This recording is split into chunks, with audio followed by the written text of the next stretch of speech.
Howdy, Jacob here. Today we're looking at GSK, GlaxoSmithKline. It's a pharmaceutical company, roughly $76 billion market cap with a $67 billion enterprise value. So good to see that they have more net cash on or more cash on hand than their debt.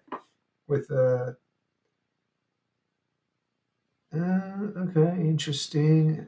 So I wonder how that was calculated. So 20 billion on their long-term debt. Looks like that's decreased from 10 years ago, which is good. But it looks like free cash flow is relatively similar. Okay, so 2022 we had about 7.8 billion. 2021 9.5 billion. 10.1 billion. So about 9 billion, let's say, on average. That's just over 2 times their free cash flow 5-year average. So not too much debt. Pretty comfortable with that level. However, from a growth standpoint, there is very little, if any.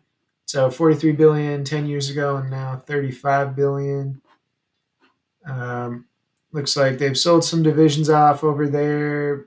Huge acquisition, sold the division off. Huge acquisition. So to me, this might be a zero growth business. Maybe they'll make some acquisitions. Maybe they'll uninvest in some. So I think for now, I don't see a reason to go any higher than 0%. And then no growth company deserves a 10 on the PE and price to free cash flow unless they truly have moat status. And in the pharmaceutical world, I don't believe they do.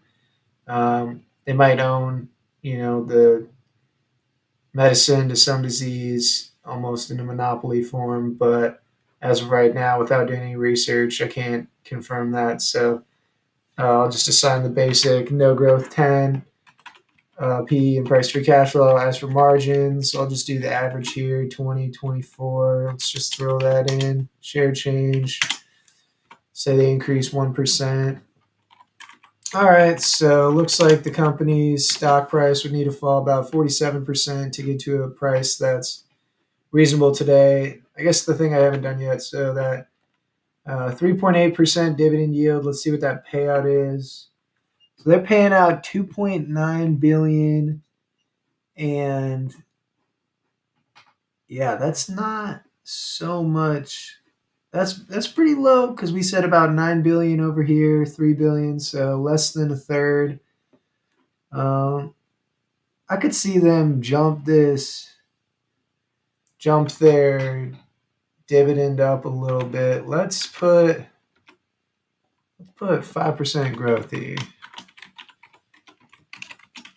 So even $1.88 is probably going to be less than half of their free cash flow per share. So that should be pretty reasonable. And then the stock, after all of these assumptions are set, would still need to fall 45% to get us the 15% return that we're looking for. But again, we're looking for dividend stocks here, and right now the company has a 3.8% dividend yield. I think personally they can definitely afford that.